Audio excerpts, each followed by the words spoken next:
Factors on which the resistance of a conductor depends. In electric circuit, we know that resistance is responsible to control the flow of electric current. Through Ohm's law, we have already learned that the electric current I is directly proportional to the potential difference V between 2 points and inversely proportional to the resistance. It means if the current will increase, the resistance will decrease. Let us discuss the factors on which the resistance of a conductor depends with the help of one experiment. For that we need nichrome wire, ammeter, cell and plug key. Complete the electric circuit of a cell, an ammeter, a nichrome wire of length L and a plug key as shown here. Now plug the key and note the current in the ammeter. Represent the length of nichrome wire by L and current by I. Now replace the nichrome wire of another nichrome wire of same thickness but twice the length, that is 2L. After this, note the current in the ammeter. Here you notice that the current reading becomes half in second situation as compared to the first situation. It means if you increase the length of wire, then the current will decrease.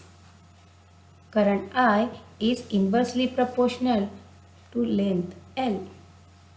But Ohm's law states that current I is inversely proportional to resistance. So if we compare these equations, we will learn that resistance R is directly proportional to length L.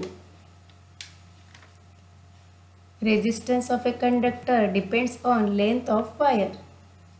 Now replace a wire by a thicker nichrome wire of a same length L.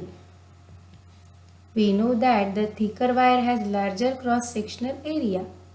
Again note down the current in the circuit. Here you notice that the current in situation 3 is more as compared to situation 1. It shows that if we increase the thickness of wire, the current will also get increased. So through this situation, we have learned that current I is directly proportional to cross-sectional area A. But Ohm's law states that current I is inversely proportional to resistance R. From this equation, we have learned that the resistance of a conductor depends on cross-sectional area. Instead of taking a nichrome wire, connect a copper wire in the circuit of same length and same area of cross section as that of first nichrome wire. Note the current through the circuit. Here you observe that if you change the nature of material, the current flowing is also changed. As we know that copper wire is good conductor of electricity, but nichrome is alloy and its resistivity of alloy is generally higher than that of a metal. So current will automatically get increased. So resistance of a conductor depends on length of conductor, area of cross section and nature of material. SI unit of resistance is ohm meter. I hope you have learned this topic very well. Thank you.